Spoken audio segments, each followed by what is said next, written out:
Que el cambio suene, que nadie pare.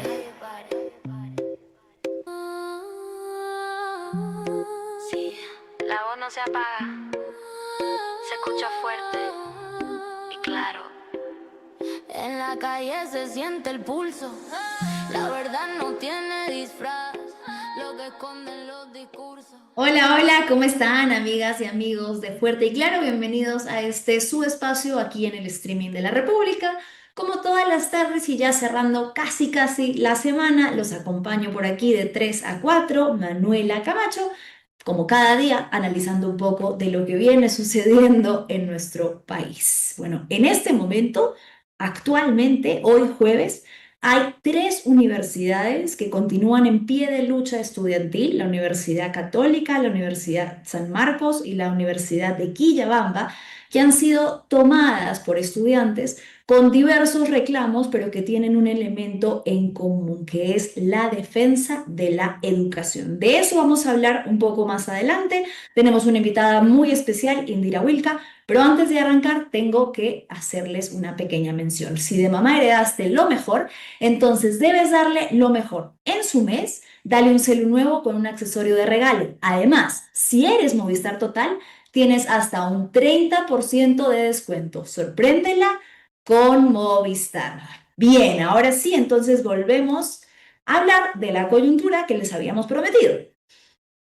Hace algunos días, el martes, estuvo aquí la doctora Delia Espinosa, con quien pudimos hablar sobre esta represalia política, esta venganza que se viene consumando desde el Congreso, en particular la última jugada en contra de aquellos parlamentarios que modificaron la ley para percibir doble ingreso del Estado sin tope, como pensión militar y como congresistas. En consecuencia de ello, pero no solo, no de manera aislada, sino de haberle abierto procesos e investigaciones a diversos congresistas, pues se decidió la semana pasada en pleno inhabilitar por segunda vez a Delia Espinosa. Ella estuvo en este programa, habló de lo que consideraba una revancha, una venganza política, pero además un atentado contra sus derechos humanos, y nos comentó que posterior a esta entrevista que dimos, estaba acudiendo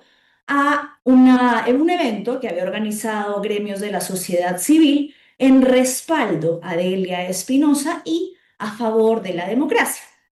Ese día, esa tarde, llegaron algunas figuras políticas a prestarle el respaldo a Delia, pero como decía, no solamente a ella, sino a lo que representa y al ataque que representa su inhabilitación a la democracia. Tenemos algunas imágenes de las personas que acudieron esa tarde. Habían algunas figuras políticas, sobre todo del partido Ahora Nación. Vamos a ver, tenemos ahí a Harvey Colchado, a Ruth Luque, estaba Alfonso López Chau, estaba Marianela Ledesma, estaba Indira Wilka y estaba el señor Mesías Guevara. Tenemos un pequeño video de lo que fue esa presentación antes de darle paso a Indira, que ya está conectada con nosotros. Vamos a verla. Nosotros estamos acá no para hacer solamente un acto de solidaridad y desagravio a Delia Espinosa, sino también para comprometernos como ciudadanos en una tarea cívica. ¿Y cuál debe ser nuestra tarea cívica? En esta segunda vuelta, en estas elecciones, tenemos que recordar que no debemos votar por el fujimorismo. No debemos votar por el fujimorismo.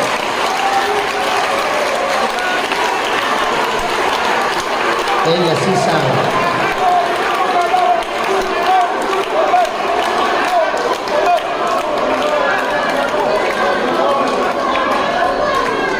Bien. Esa es nuestra tarea. Acompañar. Suficiente, querida Switcher, muchas gracias. Ahora sí, entonces quiero darle pase a nuestra invitada que ya está conectada el día de hoy, Indira Wilka, virtual diputada por el partido Ahora Nación. Indira, muchas gracias por conectarte con Fuerte y Claro esta tarde. ¿Qué tal? Buenas tardes y bueno, gracias por la invitación.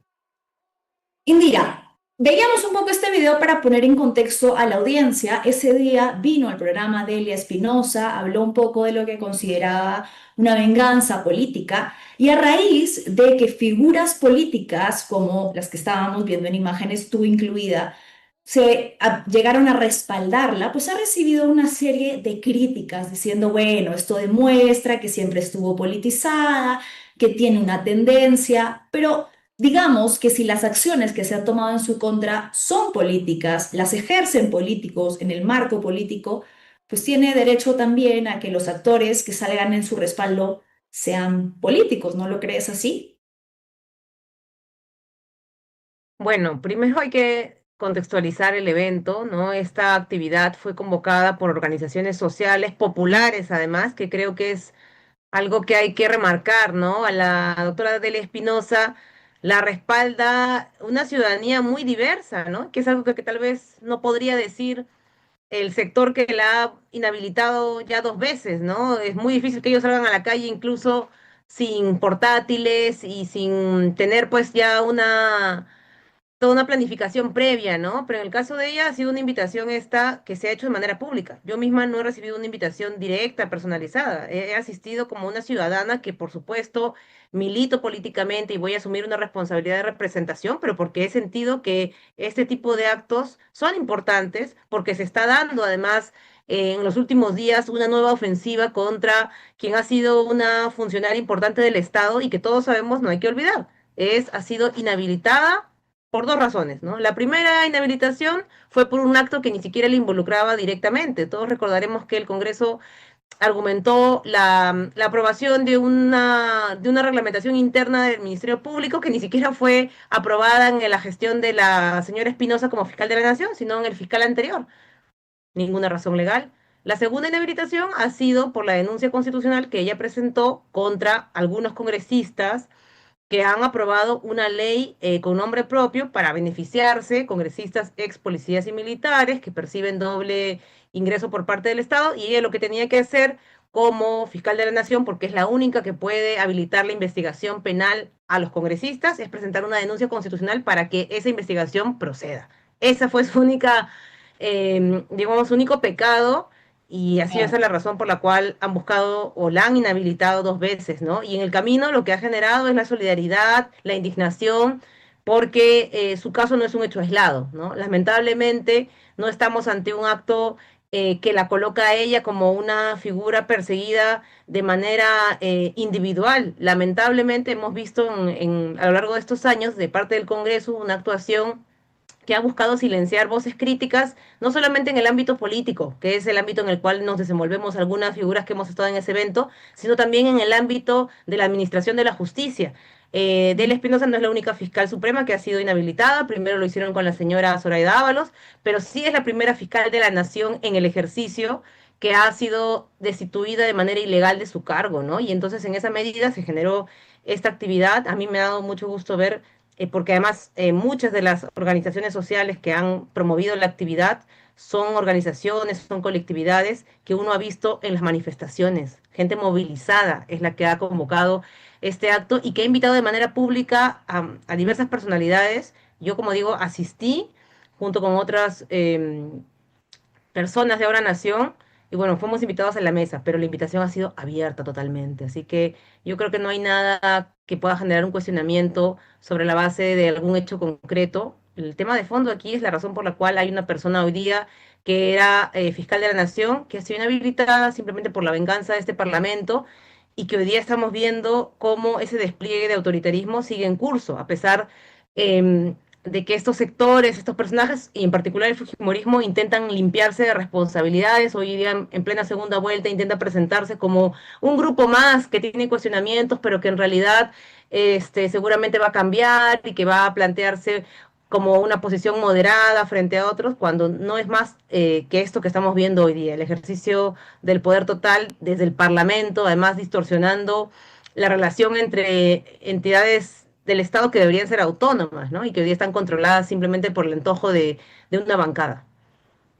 En esa misma línea de lo que señalas, Indira, hoy hemos visto nuevamente cómo el fujimorismo y sus satélites tienen un discurso de apertura, ¿no? La ruta del diálogo de Keiko Fujimori, y sin embargo, hoy en el Congreso han negado, han votado en contra de una moción de interpelación al ministro de Defensa por el asesinato de 5 jóvenes en Colcabamba. Han sido 42 los parlamentarios que decidieron que aquí no había ni siquiera algo digno de investigar, siendo que hay suficiente evidencia de que ha sido un operativo fallido, pero además que ha terminado en el asesinato de jóvenes y cuyas familias hoy piden justicia, ¿no? Sí, bueno, ¿qué diálogo puede pretender el fujimorismo? ¿De qué diálogo hablan, no? El único diálogo que ellos conocen es el diálogo para cometer delitos, el diálogo para blindar con impunidad actos como este, ¿no? Que es, bueno, escandaloso lo que ha ocurrido en Huancavelica, lo hemos también señalado en días anteriores. Debería esto estar siendo objeto de una investigación muy minuciosa del Ministerio Público, pero hemos visto también cómo a estos efectivos policiales los dejaron en libertad a las pocas horas de este crimen. Y bueno, lo mínimo que se esperaba pues es un gesto al menos de reacción de algunos congresistas decentes que todavía existen en este Congreso. No se esperaba, por supuesto, ninguna acción mínimamente honorable de parte del fujimorismo, pero evidencia nuevamente que para ellos dialogar significa ponerse de acuerdo para transar políticamente, para protegerse y para encubrir delitos o crímenes como este. Sí, hablando de coyuntura, otra de las cosas que quiero preguntarte y que de la que debes estar seguramente muy al tanto es lo que viene sucediendo con las universidades, ¿no? Abríamos el programa contando un poco que no es solo San Marcos, no es solo la Católica, es Quillabamba también, y es como un despertar de la juventud que tiene un elemento común que es la defensa por la educación, pero que desde diversos sectores, incluso políticos, pues sigue habiendo esta criminalización. ¿Cómo lo ves tú? ¿Qué postura tienes ante esto y ante el asunto central, de que es la ley en el Congreso que permitiría la reelección inmediata de autoridades? Bueno, que es una ley inaceptable también por donde se mire. Para quienes todavía no tengan la información suficiente de lo que está ocurriendo en San Marcos, los estudiantes han tomado la universidad exigiendo que el Congreso no vuelva a perpetrar una nueva modalidad de intervención, ¿no? La palabra intervención en San Marcos la conocemos muy bien porque se ha intervenido legalmente, administrativamente y hasta militarmente en la universidad. Y yo creo que este proyecto lo que está haciendo es buscar otra vez intervenir sobre la universidad, sobre la democracia universitaria, porque se está buscando cambiar las reglas de juego de un proceso electoral que ya ha sido convocado. O sea, no estamos hablando únicamente de una ocurrencia, si se quiere, esta espontánea de algún congresista o de alguna bancada. Ya el proceso electoral está convocado, tiene que haber elecciones seguramente en un par de meses máximo. La universidad está buscando renovar sus autoridades como corresponde y creo que la mayoría de la comunidad universitaria está buscando, yo creo que sacarse de encima el régimen de la señora Gerí, que lo que ha significado para la universidad no solamente son estos cuestionamientos a su accionar público, que lo conocemos, es una persona que ha permitido pues la intervención de la policía cuando vinieron los manifestantes en el año 2023, también el ingreso de matones al campus universitario cuando se dieron protestas el año pasado también. Yo nunca he visto, yo soy egresada de San Marcos y nunca había visto, ni siquiera con los muy malos rectores que hemos tenido alguna vez, que una autoridad permitiera o propiciara que delincuentes entraran a la universidad como manera de contener o reprimir a los estudiantes. Antes simplemente echaban mano de la policía, pero ahora lo que han hecho es permitir que delincuentes con capuchas, con palos, con piedras, delincuentes comunes, entren para amedrentar a los estudiantes organizados, ¿no?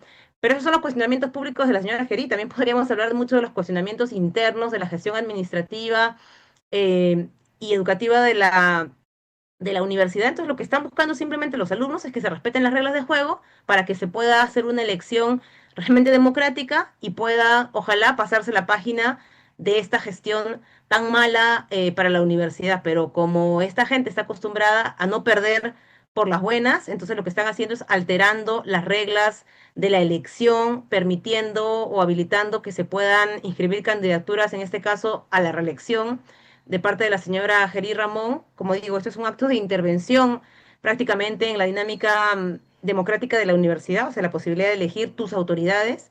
Y yo creo que lo que están haciendo los estudiantes no solamente tiene que ver con la defensa de San Marcos, ¿no? Que por supuesto es eso, pero también la defensa de la democracia en el país, porque este tipo de leyes con nombre propio, o este tipo de decisiones con nombre propio, o este tipo de normas que lo que intentan es alterar el ejercicio del poder o hacerlas a la medida de algún tipo de aliado, ya las hemos visto en el Congreso. No es la primera vez que el Congreso lo está haciendo, pero los sanmarquinos lo que están también es plantándose firme contra un Congreso autoritario que a lo largo de todos estos años lo que ha hecho es imponer leyes, decisiones a la medida de sus intereses particulares. Entonces hay que decir que esta no es solamente una reivindicación sanmarquina propiamente o universitaria propiamente, es una reivindicación política en una lógica democrática, ¿no? Los estudiantes tienen muy claro que es el Congreso el que está permitiendo que esta señora Gerí eventualmente pueda forzar su reelección, ¿no? Y una tercera cosa que creo que habría que señalar es que estamos en un momento en el que este Parlamento, que ya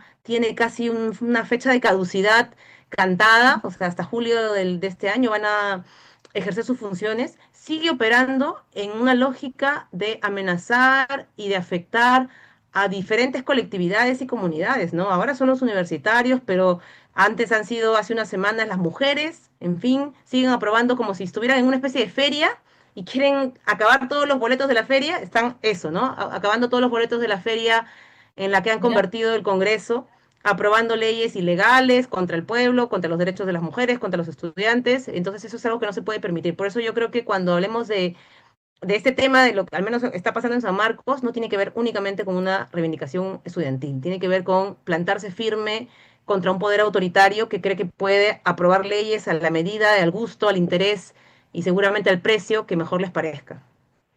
Sí, Indira, hablemos un poquito sobre justo eso que mencionas, porque incluso tú hiciste, pues convocaste o compartiste, mejor dicho, la convocatoria que se estaban haciendo desde la sociedad civil, sobre todo desde organizaciones de mujeres, para respaldar, para manifestarnos en contra de estos retrocesos en derechos.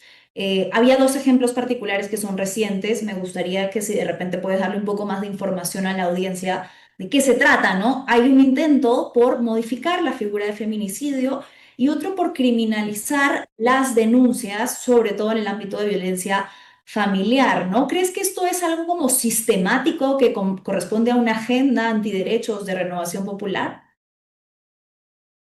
Sí, son leyes dos, las que tú has mencionado, sobre todo que están buscando aprobarse en esas últimas semanas, otra vez en esta especie de lógica de feria que sienten que existe ahora en el Parlamento.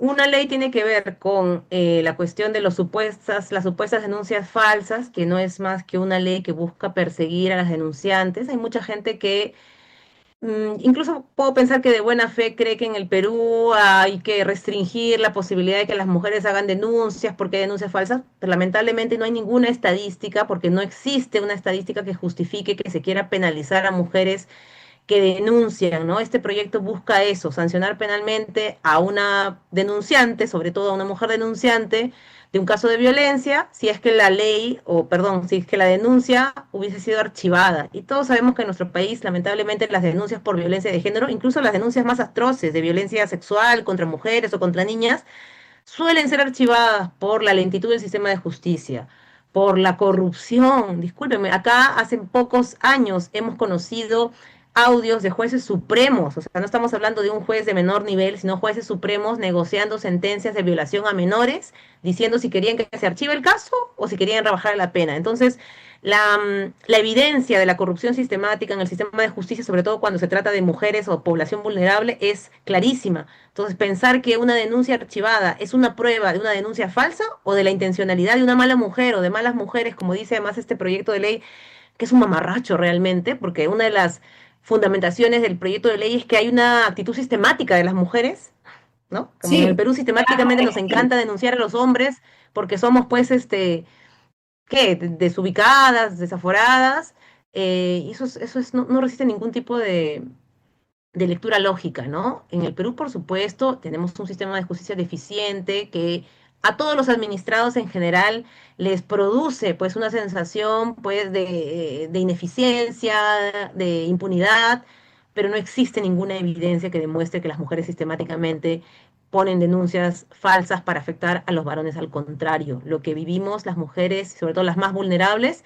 es una respuesta indolente de parte del Estado, de parte del sistema de justicia, la falta de capacitación a los operadores, sobre todo en materia especializada, la indiferencia de la policía, que muchas veces ni siquiera recibe adecuadamente las denuncias, el peloteo en el sistema de justicia, no tenemos las suficientes cámaras Gesell, por ejemplo, para recabar los testimonios de las víctimas más vulnerables, de los niños, de las niñas. Todo eso contribuye a que luego haya impunidad y que se llegue a denuncias archivadas. Eso no es evidencia de denuncias falsas. Pero bueno, ese es uno de los proyectos de ley que pretende aprobar Renovación Popular en el Parlamento. Creo que hay que incidir mucho en la explicación. No se trata aquí de decir que el proyecto de ley solamente habla de denuncias falsas y por eso no deberíamos protestar respecto a él, porque todos sabemos que no hay cómo probar una denuncia falsa, entre comillas, solamente con el archivamiento. Y quiero recordar además que el Código Penal ya contempla un tipo penal, un delito de denuncia calumniosa, es decir, que si alguien te ha denunciado alguna vez por cualquier tipo de acto y por supuesto esa denuncia tenía una intencionalidad de calumnia detrás, se puede denunciar eso, pero eso no significa que son las mujeres las principales este, las promotoras de ese tipo de actos, ¿no? Y lo que se busca es construir esa figura que sí, son las mujeres las que están promoviendo indiscriminadamente denuncias contra los varones. Y el segundo proyecto de ley, que es igual de peligroso, es el que está intentando eliminar la figura del feminicidio. De esto creo que ya es mucho más evidente el sinsentido, ¿no? Querer borrar la tipificación que ha permitido, primero, nombrar los casos de feminicidio que existen en el Perú. Si no se tiene una tipificación específica, no se va a saber cuántos casos de feminicidio hay en nuestro país. Y vamos a ser un país que cree que es lo mismo que a una mujer o a una persona la maten porque le robaron el celular, que maten a una mujer frente de sus hijos, a manos de su pareja, ¿no? Por una cuestión de control, de subordinación y de afectación en el marco de una relación de confianza, ¿no? Entonces, eso es algo que no se puede permitir. Quieren eliminar el delito de feminicidio para convertirlo simplemente en un delito de asesinato en pareja, ¿no? O sea, borrar el hecho de que las mujeres son más vulnerables en nuestro país, lamentablemente, y en todos los países del mundo, cuando se trata de vínculos de violencia de género, ¿no? Entonces, eso es lo que está en riesgo también. Bueno, estos proyectos se están debatiendo en la Comisión de la Mujer. Así que hay que alertarnos, quedan pocas semanas en realidad para que se acabe la legislatura del actual Parlamento y como digo, este Congreso nunca la tuvo, pero si alguna vez la tuvo ya no la tiene ningún tipo de legitimidad para legislar en temas tan importantes y menos aún hacerlo sin ningún tipo de fundamentación ni legal, ni social, ni de ninguna otra índole, ¿no? No, claro, o sea, ellos son los que señalan que hay ciertos grupos que tienen agenda, pero los que tienen una agenda muy clara y sistemática, como tú has señalado, parecen ser ellos. Hay una ley más que quiero consultarte, que tiene mucho que ver con todo lo que tú has defendido a lo largo no solo de tu vida personal, sino de tu carrera como parlamentaria, como mujer que hace política, ¿no? Que tiene que ver con el tema de derechos humanos y de delitos de lesa humanidad, ¿no? Fernando Rospigliosi, dentro de esta, nuevamente, agenda que tiene de impunidad, de amnistía para las Fuerzas Armadas, pues ahora pretende volver es decir, resignificar lo que significa un delito de lesa humanidad para delimitar de nuevo qué es un delito de lesa humanidad, lo que podría afectar a quienes ya tienen condenas por lo retroactivo que podría resultar, e incluso ha dicho que en el Perú no han existido este tipo de delitos, lo que contradice pues muchos años, décadas de jurisprudencia, ¿no? Creo que es una más de esta trayectoria de Fernando Rospigliosi para favorecer a las Fuerzas Armadas y a los, digamos, no solo excesos, sino a los abusos, delitos que ha cometido. Claro, mira, lo que están buscando con estas leyes, que muchas no les han funcionado porque han sido inaplicadas por los jueces en nuestro país, pero es dar carta libre a que se cometan estos actos de violación a los derechos humanos contra personas civiles, contra personas inocentes nuevamente, ¿no? En los 80, en los 90, ha pasado hace muy poco, lo estamos viviendo todavía incluso con casos como el de Huancavelica. Entonces, sí, ¿no? Son normas que lo que buscan es sentar precedentes nefastos, más que para seguramente modificaciones a nivel de los juzgados, para darle carta libre a estos efectivos militares y policiales de que tienen el poder político respaldándolos, para que hagan lo que deseen hacer con las personas simplemente por existir, por protestar, en algunos casos ni siquiera protestar, ¿no? Estamos hablando de gente que simplemente es de la más vulnerable en nuestro país, en comunidades, gente que pertenece a grupos étnicos, a pueblos originarios, y que pueden ser agredidos por representantes de las Fuerzas Armadas o policiales y no pasa nada, ¿no? Entonces, esta ley es, pero además es muy ilustrativa, ¿no? Del tipo de proyecto que es el Fujimorismo, ahora que se discute tanto el Fujimorismo en el marco de esa segunda vuelta, yo diría efectivamente que eso es lo único que le ofrece el Fujimorismo al país, ¿no? En esa segunda vuelta es la necesidad casi desesperada de tener todo tipo de dispositivos, todo un armatoste legal para poder operar con total impunidad, con autoritarismo, con represión. Entonces, quien quiera venir a blanquear el fujimorismo a esas alturas no entiende la magnitud de los tentáculos de poder que tiene, ¿no? Porque claro, se aprueban estas leyes y uno no es que escuche a las Fuerzas Armadas o a sectores sanos de las Fuerzas Armadas deslindar de esto. Al contrario, ¿no? Están muy tranquilos esperando que el fujimorismo les apruebe estas leyes. Yo diría, ¿no? Si tuviéramos unas Fuerzas Armadas y policiales que realmente hubieran comprendido el sentido de la democracia, serían los primeros en decir, nosotros no necesitamos estas leyes, no necesitamos Mm. que el poder político intervenga para intentar limpiarle la cara a quienes desprestigian el uniforme militar o policial. Pero no, por supuesto, no, hay un silencio y una complicidad total en estos últimos años con las leyes que se han aprobado. Entonces eso evidencia, por supuesto, el tipo de proyecto que existe, ¿no? Detrás de este fujimorismo parlamentario, ¿no? Que es el intento de consolidar un poder absoluto, violento y represivo.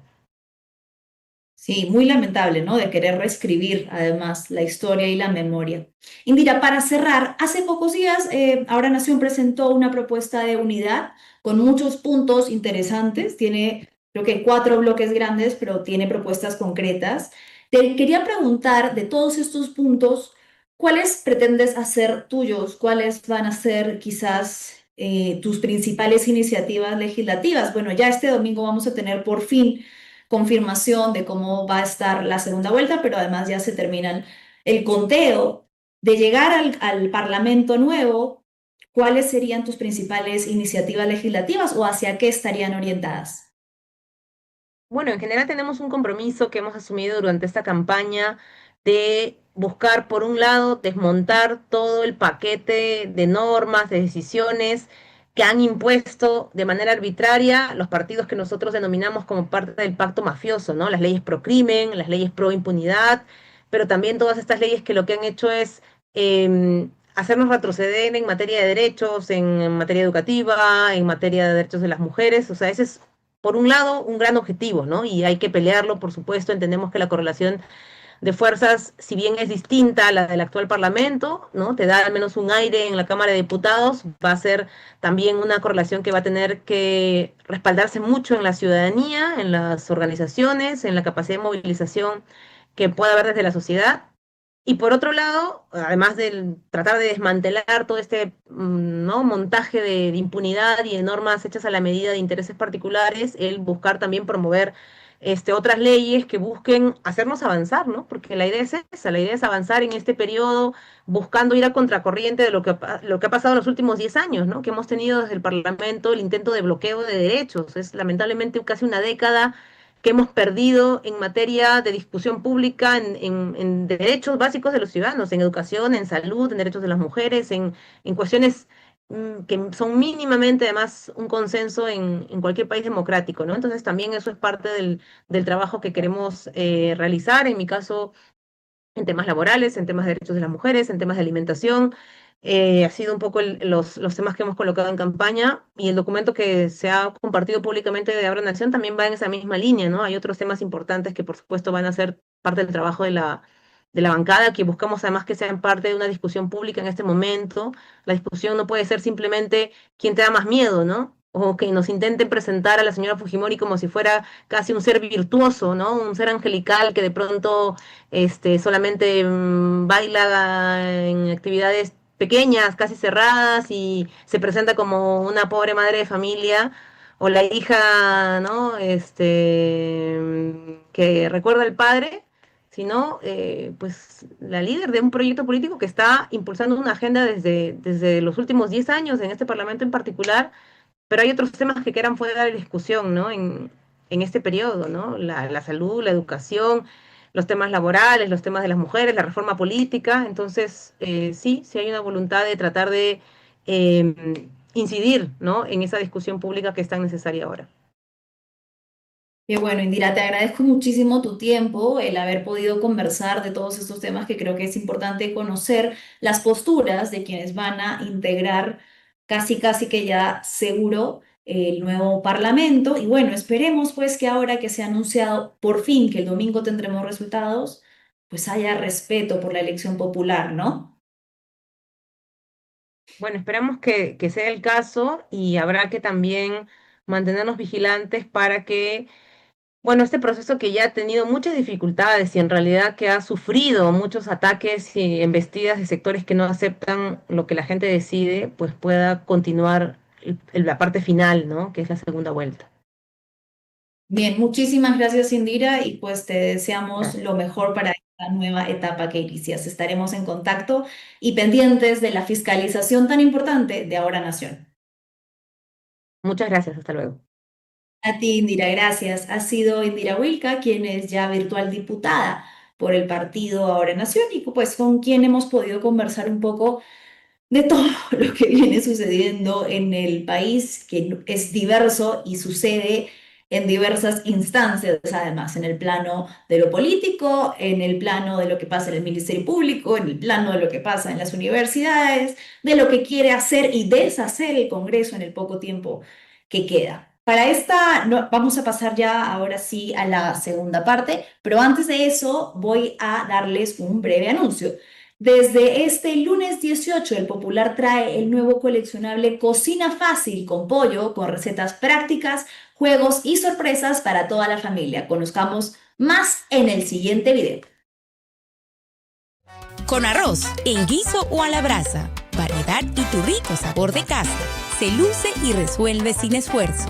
Es el pollo que te salva el almuerzo. Nuevo coleccionable Cocina Fácil con pollo.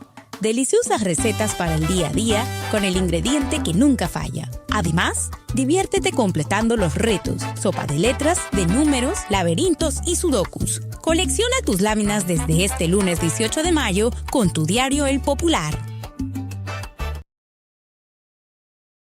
Bien, retornamos y ahora sí vamos a hablar un poco de lo que viene sucediendo en el plano educativo en las universidades. Ayer hablamos y nos enfocamos en San Marcos, como hemos podido repasar, sus principales demandas están ligadas a la transparencia electoral de los procesos electorales internos y que tienen que ver con el rectorado que está encabezado por la señora Geri Ramón. Lo que señalan es que hay una vinculación directa entre la señora Ramón y el Congreso que ha permitido que avance una iniciativa legislativa que podría modificar parte de la ley universitaria para que la señora pueda reelegirse, volver a postular automáticamente. Y hablan de un proceso que está muy cuestionado a la interna, en el que no confían y por lo tanto sienten que esta probabilidad de una nueva postulación implicaría para la señora Geri Ramón una reelección. De las demandas principales está en el que no se apruebe este proyecto de ley, mayor transparencia. Han pedido que las elecciones sean presenciales, no confían en la virtualidad y la participación de la comunidad estudiantil. En esto coinciden con lo que viene sucediendo también en la Universidad Católica, que como muy bien mencionaba Indira, no es solamente un tema de la defensa de la educación, sino de cómo operan las entidades políticas y los intereses comerciales, que señalan los estudiantes de la Universidad Católica. Ha habido una modificación en los pagos económicos. Ha habido un cambio en el pago de las escalas. Escalas son los diversos montos que tienen que pagar los estudiantes, que iban desde el más bajo hasta el más alto, para quienes tenían menores ingresos familiares, personas en una mayor situación de vulnerabilidad económica, versus quienes podían de repente pagar un poco más. De las 9 escalas han pasado a ser solo 4 escalas. Lo que la Federación de Estudiantes ha señalado es que el costo mínimo, es decir, el que era la escala más baja, se ha incrementado y ha pasado de 1.218 soles a ser 2.692 soles, lo que es casi el doble. Lo que señalan y lo que denuncian es que se trata de un alza al crédito educativo que complejiza el acceso a la educación de calidad para las personas de escasos recursos, para quienes de repente no pueden pagar esta nueva pensión que es supuestamente la más baja y que tiene un incremento notable entre lo que tendrían que haber pagado antes, ¿no? Denuncian además que estas modificaciones se han tomado sin transparencia, sin incluir a todos los gremios estudiantiles, como a la federación, que es la que está principalmente movilizando la protesta, y tienen demandas que son la revocación de esta nueva implementación del sistema de pensiones, establecer una mesa de diálogo y la publicación de las notas auditadas de los estados financieros y los criterios de distribución del presupuesto para comprender por qué es que se toma esta decisión. La universidad ha contestado, estamos viendo ahorita uno de los primeros comunicados que lanzó, en el que señaló pues que había una malinformación, una desinformación, según lo que entabla la Pontificia Universidad Católica. Lo que dicen es que se ha pasado de 9 escalas a 8 niveles, 4 de ellos que serían pensiones normales y otras 4 que van a corresponder a becas, que van a mantener la subvención de estos al 42%, que supuestamente hay invitación al diálogo y que van a crear una comisión asesora que pueda reunirse junto a los estudiantes. Este es el primer comunicado que estamos viendo. Y luego sacan un segundo comunicado, que es el que vamos a ver ahorita, el de fondo azul, en el que dicen que se trata de un ordenamiento del sistema, de las escalas y de becas que garantiza el acceso por mérito. Y aquí sí hay algo que quiero decir.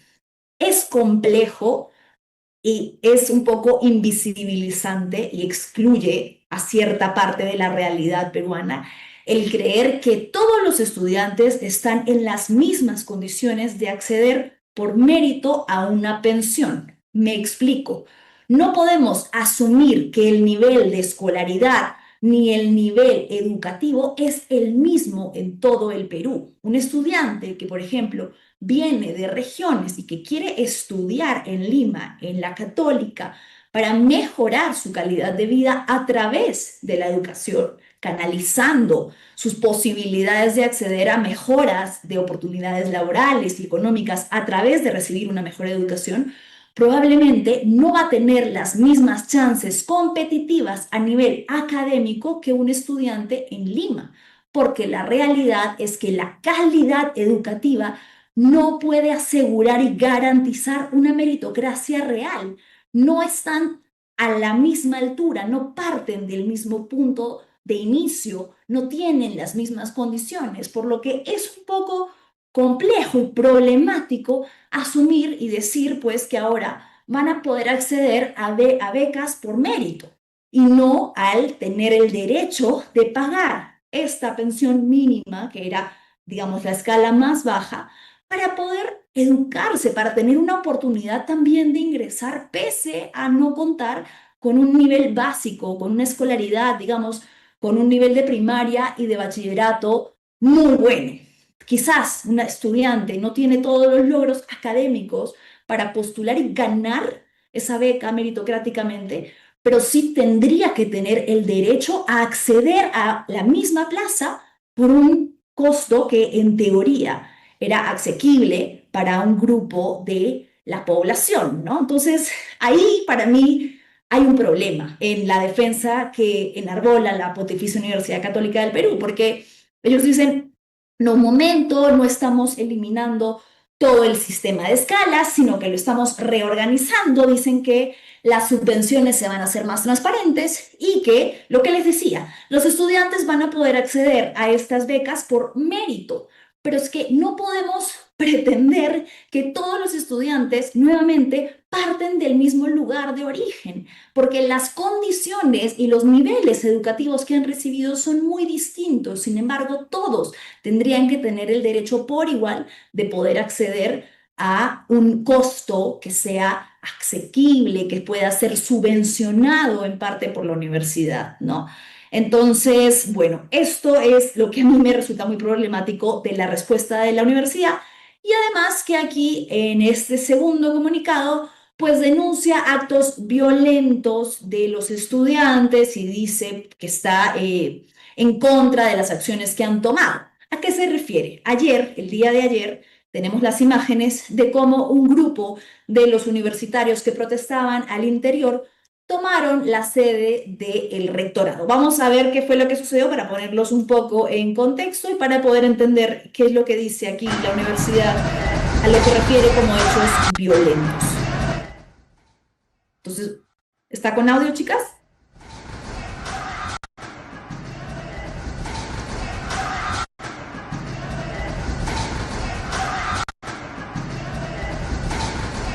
Ok, ese es el momento en el que rompen o atraviesan la puerta, ¿no? Empujan en realidad la puerta para poder ser escuchados al interior de la sede del rectorado.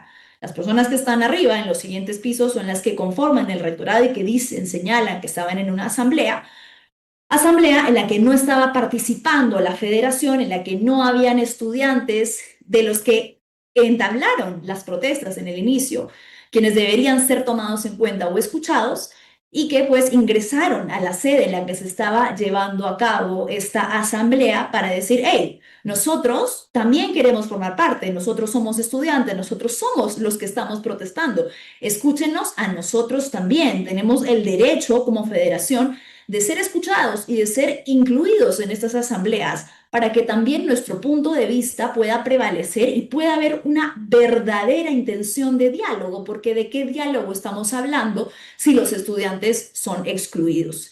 Tenemos ya conectado a Rafael Polar, quien es presidente de la Federación Estudiantil de la Pontificia Universidad Católica, y a Consuelo Escobar, quien es vicepresidenta de la misma federación. Chicos, ¿cómo están? Muy buenas tardes. Gracias por conectarse con nosotros un ratito aquí en Fuerte y Claro. ¿Están desde la universidad?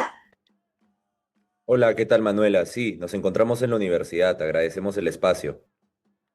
Bien, cuéntenos un poco, por favor, para que la audiencia pueda estar ampliamente informada. ¿Qué es lo que está pasando en la universidad y por qué están protestando hasta el día de hoy? ¿Cuál es la esencia de esto que están reclamando los estudiantes y las federaciones estudiantiles?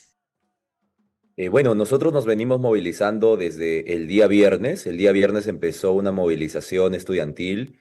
La movilización más convocante fue el día lunes, sin duda alguna, porque el día lunes se llevaba a cabo la asamblea universitaria, donde se solicitó que se proponga la revocatoria de el nuevo sistema de escalas que se desea aplicar para 2027 los nuevos ingresantes. Desafortunadamente, no se llegó a tocar el tema como tal de la revocatoria, pero se elevó, sin una moción de por medio, solamente se elevó que el día miércoles, es decir, el día de ayer, cuando había consejo universitario, se iba a tocar el tema del sistema de escalas nuevo, ¿no?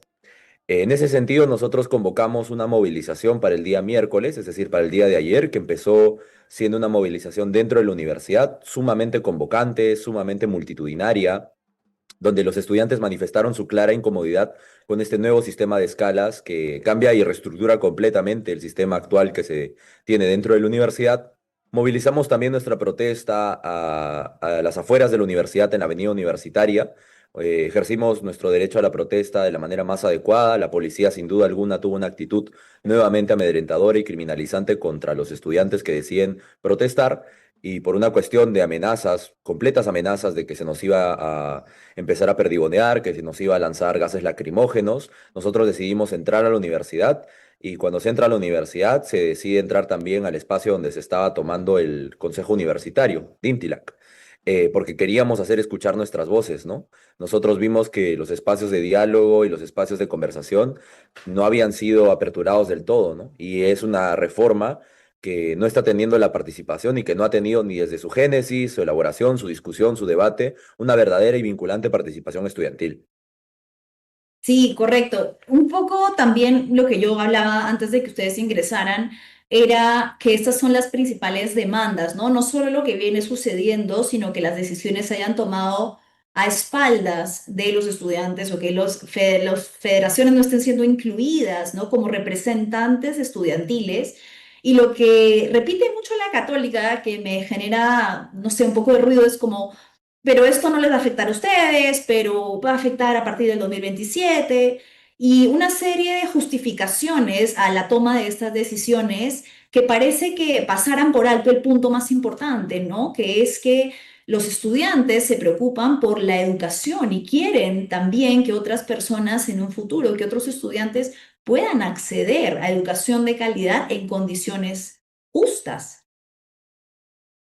Sí, sí, así es totalmente. De hecho, en la medida en la que iniciamos el día de ayer con la toma del centro de Dintilac en la universidad, el propio vicerrector que se acercó a conversar por un momento con los estudiantes que estábamos presentes dentro de del centro de Dintilac, se nos mencionó que le parecía incluso noble que estuviésemos preocupados por la situación futura de otros estudiantes que iban a ser futuros ingresantes, pero nuevamente había este discurso bastante paternalista de explicarnos cómo en realidad es técnicamente propuesta esta reforma del sistema de escalas, ¿no? En todo momento se nos aseguraba de que no estábamos comprendiendo cuál era la propuesta. Sin embargo, también reiteramos desde nuestra perspectiva que sí nos estábamos informando respecto a ello y que no estábamos confundiendo cuáles eran los incrementos del valor del crédito educativo que en la práctica sí se dan. Y bueno, finalmente lo que ha estado sucediendo es bastantes idas y venidas respecto al discurso de la universidad, porque hoy día hemos recibido algunas comunicaciones en donde ellos reiteran que supuestamente sí mantendrían esta disposición al diálogo, pero lo que ha pasado el día de ayer ha sido una muestra clara de que no es así, porque hemos estado presentes desde muy temprano, desde las 8 de la mañana prácticamente protestando, tanto dentro como fuera de la universidad. Se dio esta situación de ingresar dentro del centro del rectorado y aún así ninguna autoridad salió a dar la cara a ningún estudiante, más que un vicerrector que hablaba puramente a título personal y que también dentro del consejo universitario se señalaba que no había disposición a trabajar supuestamente bajo presión. Pero yo pregunto, ¿es trabajar bajo presión el solo hecho de tener la disposición de escuchar a sus propios estudiantes? Yo creo que no, la verdad. Entonces, ahí sí ha habido una brecha comunicacional muy fuerte que lamentablemente la universidad no ha sabido sustentar de una manera diligente sobre todo, y lamentamos eso, ¿no? Porque la disposición desde la Federación de Estudiantes y desde toda la masa que se ha movilizado el día de ayer y desde ya hace varios días ha sido que se ponga sobre la mesa el diálogo, pero con una participación equitativa, ¿no? Una participación que pueda tanto escuchar a las problemáticas económicas que pueda tener la universidad, pero que también escuche las problemáticas del estudiantado y no se nos afecte económicamente sobre todo. Hoy la señora Mónica Bonifaz, quien es la vicerrectora, dio una entrevista para RPP y dijo algunas cosas que pienso que sería importante quizás ver si son ciertas o si ustedes quieren refutar, ¿no? Dijo que esto era básicamente un cambio que transparentaba las subvenciones.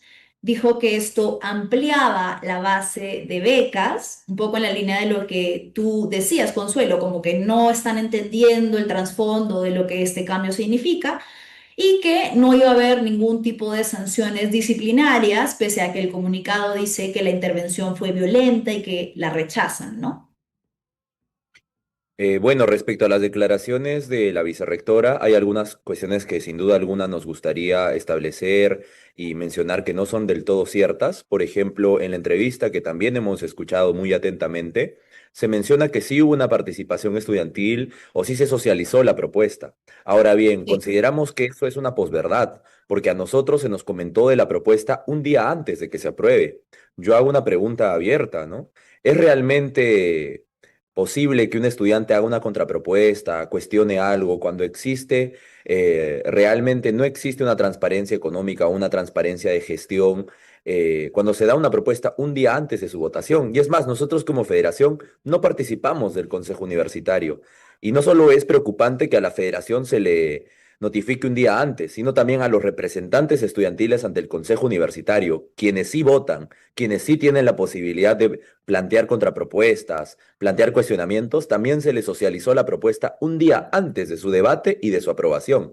En ese sentido, claramente no hay una verdadera intención de que participe el estudiantado. Hay una participación meramente decorativa, meramente decorativa. En ese sentido, nosotros nos parece que es incierto que se diga que se ha socializado realmente con los estudiantes.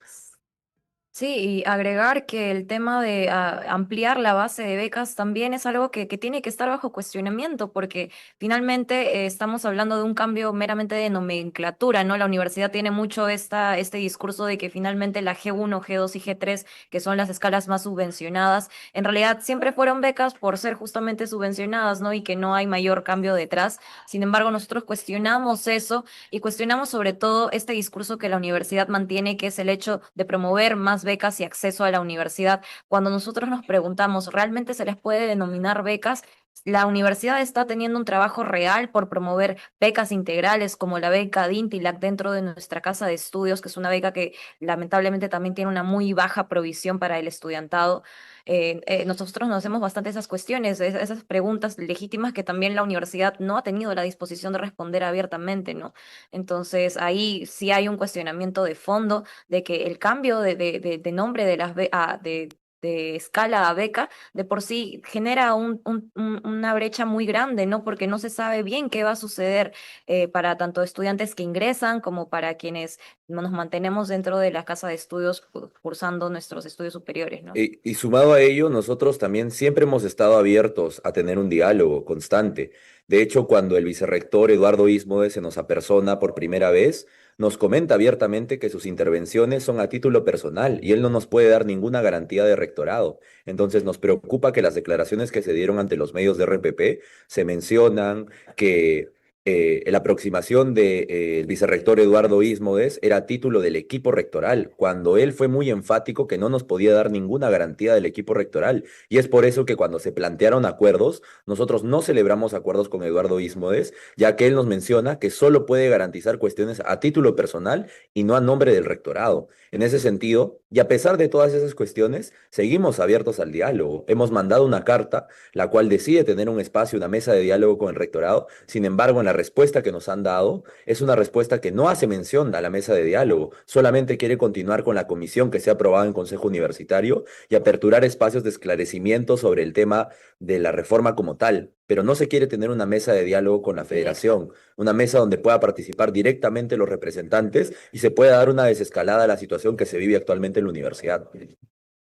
Sí, creo que parte justo para retroceder un poquito en lo que mencionaban de justificar, ¿no? Que ahora, ¿por qué se alarman tanto? Si van a haber becas, ¿no? Creo que el hecho de que éstas sean por meritocracia invisibiliza el hecho de que no todos los estudiantes llegan ante esta ilusión de empezar una vida universitaria con la misma base de escolaridad, ¿no?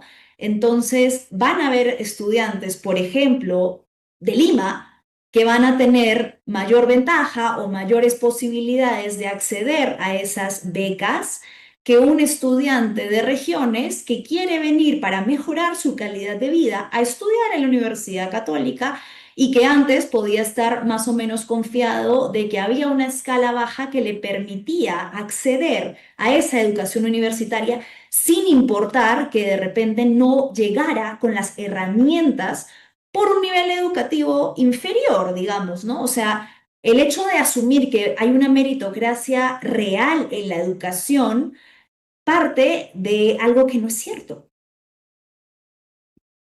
Sí, sin duda alguna. Nosotros creemos que aquí no ha habido realmente una consideración real sobre las implicancias que tiene esta medida, sobre todo sobre las personas que quieren entrar dentro de la universidad. Creo que el mensaje que da la universidad con esta medida es completamente contradictorio a lo que profesa, que es el humanismo, ¿no?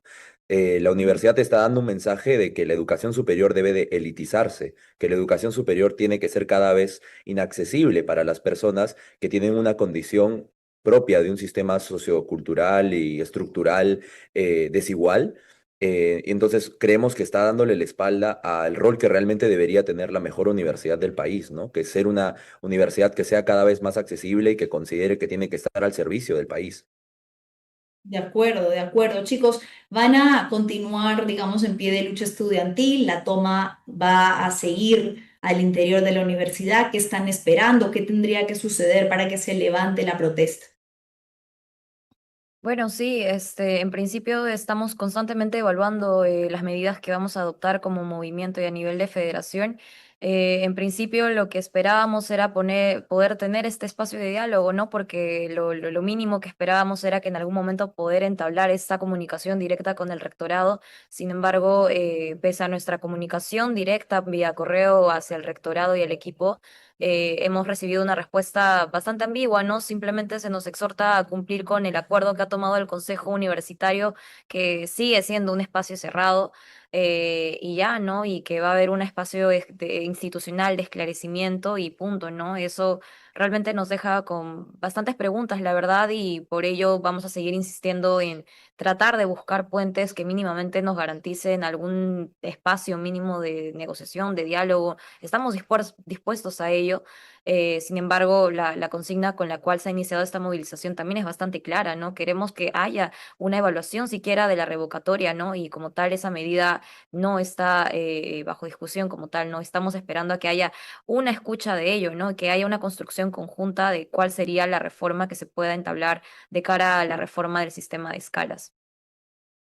Entonces, la protesta continúa hasta que ustedes consideren que van a ser incluidos en un debate real sobre lo que viene sucediendo. Sin Sí. duda, sí. Además de ello, también para poder establecer una mesa de diálogo se tienen que crear las condiciones adecuadas. Y una de ellas es que se nos dé la garantía que las personas que han participado de la movilización, ejerciendo su derecho a la protesta, puedan estar tranquilos y libres en el campus sin sentir que se les va a perseguir o se les va a abrir un proceso disciplinario que va a poner en peligro su continuidad de estudios dentro de la universidad. Bien, hasta ahora la universidad no ha iniciado acciones administrativas contra ningún estudiante, ¿verdad?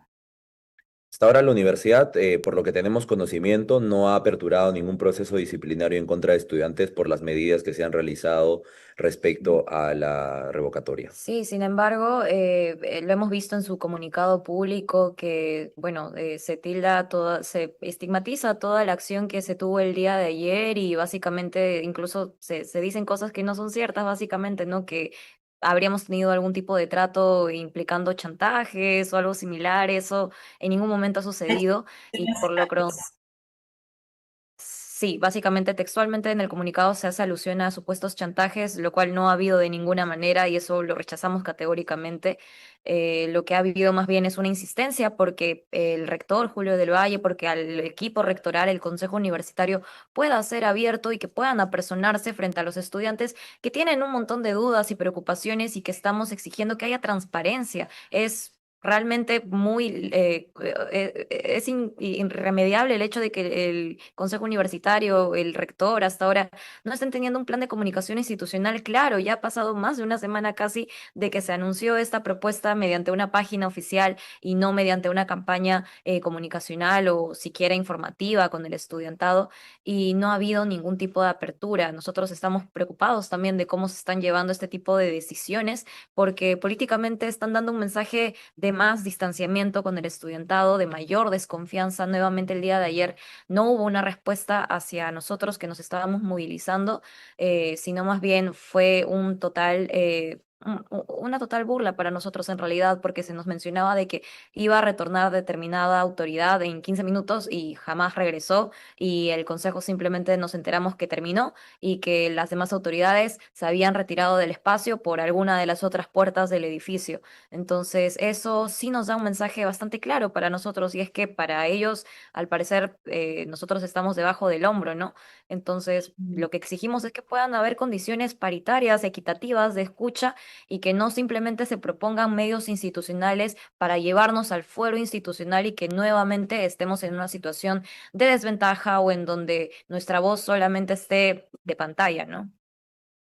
Bien, Rafael Consuelo, les agradezco muchísimo este enlace. Vamos a estar pendientes entonces en cómo se desarrollan las protestas que continúan al interior y también en los exteriores de la universidad. Muchas gracias.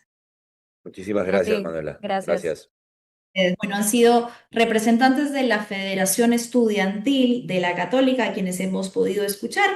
Y lo que piden está bastante claro, ¿no? Ser escuchados en un diálogo real que incluya a las personas que representan la federación y a quienes han entablado desde el inicio la protesta, que son quienes están siendo excluidos de cualquier tipo de consejo o de asamblea.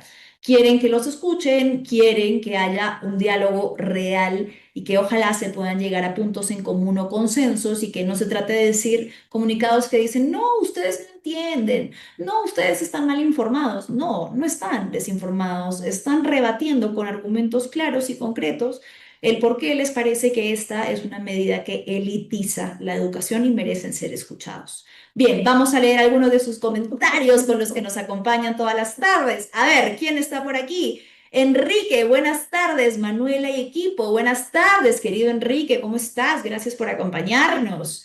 Jorge, hola Manuelita, buenas tardes. ¿Cómo estás, querido Jorge Morales? Siempre y fuerte y claro, interesante entrevista con la virtual senadora Indira Wilca. Siempre ilustre, Indira. A ver, Ruth nos dice, buenas tardes, Manuela, ¿cómo estás? Mi querida Ruth, qué gusto verte por aquí acompañándonos. Mis reales, Roger, buenas tardes, Manuela, gracias siempre por toda la buena, interesante información. Hoy dos grandes mujeres admirables. ¡Oh, qué lindo! Gracias, querido Roger. La educación, salud, seguridad y leyes para proteger a los más vulnerables son temas que espero en este nuevo Congreso se puedan mejorar. Ninguno me gusta, dice J. Saavedra, pero la señora K es lo peor que nos podría pasar. Ella está gobernando solapa ya hace 10 años. A Sánchez lo pueden vacar al toque. La señora K se quedaría de por vida, dice J. Saavedra. ¿Qué más tenemos por aquí? Hola, querido Elías. Buenas tardes, Manuelita. Saludos. Un saludo muy grande. Elías, pónganme siempre desde dónde nos están escuchando, que me encanta saber desde dónde se conectan.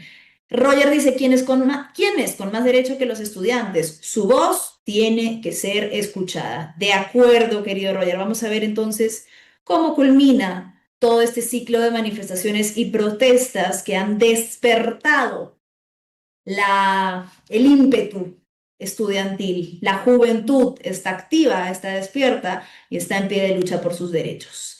Un anuncio antes de despedirnos. Si de mamá heredaste lo mejor, entonces debes darle lo mejor. En su mes, dale un celu nuevo con un accesorio de regalo. Además, si eres Movistar Total, tienes hasta 30% de descuento. Sorpréndela con Movistar. Muchas gracias, Movistar, y muchas gracias a todos ustedes que como cada tarde se conectaron con nosotros. Mañana viernes cerramos la semanita, pero los espero aquí, paso lista, mañana a las 3 de la tarde. No se olviden que si nos están viendo en este momento, déjenos un like, un comentario, un compartido, que nos ayuda a seguir creciendo a nosotros y a todo el gran equipo detrás de Fuerte y Claro. Un beso enorme, que tengan una linda tarde. Chao, chao.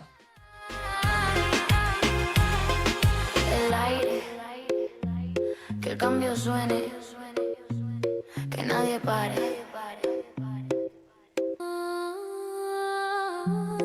Sí, la voz no se apaga, se escucha fuerte y claro.